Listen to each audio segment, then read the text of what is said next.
Oh, we're good to go. All right, I'm Wombat Jones, and I'm here. I'm with Damien Beatdown Brown. G'day, mate. How you doing?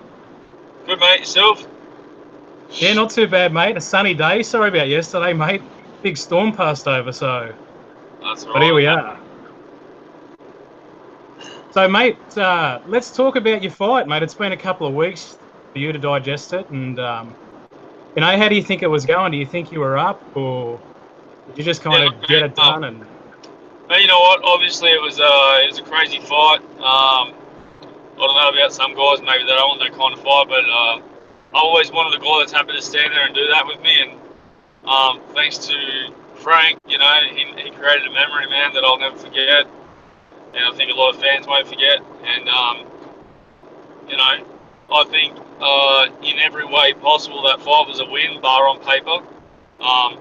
Which sometimes to our career, business-wise, means a lot more. But nothing replaces a winning feeling.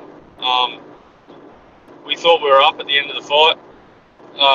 My team and I were convinced that we'd done enough to win the decision. In saying that, we didn't feel robbed. Man, the fight was close. If it was a draw, I would have been happy with that. I just didn't feel like I lost.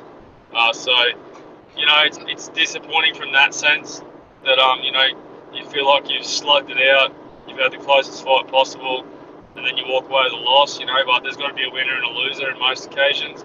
Like I said, I would have been happy with the draw, man. That fight was a cracker for everyone watching, and more importantly for the both of us. And but man, history says most people won't bang it out with him, and I stood in front of him, man, and I did what I had to do. So I'm recovered. I had no injuries, superficial bruises, black eyes. It is what it is. A few stitches. But man, I'm back in the gym. I'm training, and I'm waiting for what's next. that's awesome, man. And I was there, and I got to say, by far was the best fight of the night, and it's a contender for fight of the year. I mean, there's hardly any fights that go the distance when you walk forward like that and land absolute bombs on each other. So hopefully your two names get thrown up a little bit more than what's been meandered around, because I know last week's card there was a few good fights on it. But what'd you think of last week's fights, mate? Look, I've only watched a couple. Like, I watched all the prelims, but I haven't watched all the main card. And Ngannou's a freak. In saying that, I thought that Alistair Overeem made a crucial error. I thought he was far. His fight IQ was far better than what he probably showed. I thought he was going to be far more intelligent, and I think, he kind of swung for the fences and then got caught. Ngannou did good, man. He had his eye in and whatnot, but I thought he swung for the fences, and he probably could have been a bit more patient and sort of points it out. But he did what he did, and that was good. But obviously, I was interested in the Alvarez fight. Yeah. Alvarez and Gaethje fight. Like, those two dudes, literally, I'm pretty sure they kept each other on their feet by punching each other. So it was a crazy back and forth fight. At the end, I don't think if there was two more rounds, either of them would have even been able to keep that pace. But it was pretty cool to watch. And Medeiros and Cowboy Oliveira, I mean, damn, man, that fight was insane. They dropped each other more times than you can count. But it was a great card. I think delivered, but it's a pay-per-view and everyone expects it to. So I think what's probably a little bit more important is the UFC on Fox card coming up that's stacked like a pay-per-view. I think that's pretty impressive. So I think UFC fans miss cards like that, and I think they certainly miss fights like that. You know what I mean? Like fights like mine and Camacho's, Alvarez and Gaethje. They like seeing that, man. You know what I mean? It's not necessarily the best thing for us, health-wise or business-wise, but damn, man, that's what the fans pay for. They've always paid for that. That's what MMA is. It's about putting on fights for the fans. So, unfortunately, you need to win some to stay with the largest promotion in the world, but at the same time, man, I'm happy just to put on bang fests like that. So, yeah, it was last week's card was pretty good as well. And speaking of last week's card, mate, that was UFC 218. And I mean, there's only 3 more pay-per-views until Perth's up, but UFC 221 And mate, I know this is basically why I've got you on the line, is because there's been a little few talks about who you want and all that, but I just thought we'd get it on record and get it on video and tell everyone exactly who you're after. I know who you're after, but why don't you tell the masses who exactly you're after? Look, man, what I'm after is I'm after a fight like I just had. You know what I mean? I don't want no wet blanket to come lay on me.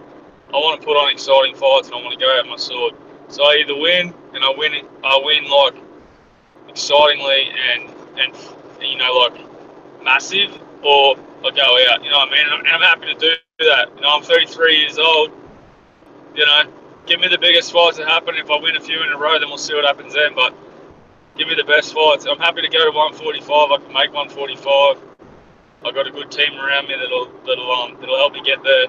I cut the same amount of weight in an entire fight camp as some lightweights do in the last 3 days. So, man, I just want exciting fights. I personally feel like Bobby Green's an exciting fight at lightweight, and I feel like Melendez is an exciting fight at featherweight. Both guys have had a rough run in the UFC, but both guys are obviously very qualified and very respected in the sport. Bobby Green came in on a 4-fight win streak in the UFC, got himself ranked, and he's 0-3-1 in his last 4. So you know, Melendez is 1-5. You know, it is what it is. You know, guys make it to the top and then they start to fall off. But like, for whatever reason, they still match these guys at top 15 fighters. You know, like, man, give me a crack. Give me a crack at one of these guys. If I lose, I lose. Make it up the rankings. I'm looking to put on fights that are exciting. So give me these fights that are exciting, and man, you know, I'll stand there and I'll put my game together and down, and I'll go to work, man. When I get someone down, you know what I mean. I'm not going to take them down and go slow. I don't work for submissions. So yeah, we you know, one of those two names would be nice, but you know, I'm really happy with just getting on the 221 card and getting some good notice and getting any kind of explosive fight, you know what I mean? So hopefully it's Melendez. That's a cool fight. It's a good excuse to go to 45. And I mean, everyone on social media has been blowing you up since your fight, so everyone's keen to see you at Perth. So it shouldn't be too long before they know you're down a fight, mate. Thanks so much for joining me, mate. After you finished work, I know you just finished work, and we'll catch up with you really soon, my man. A few more fights a year, and I won't have to work. Hopefully, we'll see what happens. Well, let's work on that. Yeah. A few more fight of the night bonuses might help too. Yeah, that'd be nice, wouldn't it? Maybe they'll pay you the full amount next time, buddy. Thanks, man. All right, mate. Take care. Talk to you soon. See you, man. See you, buddy.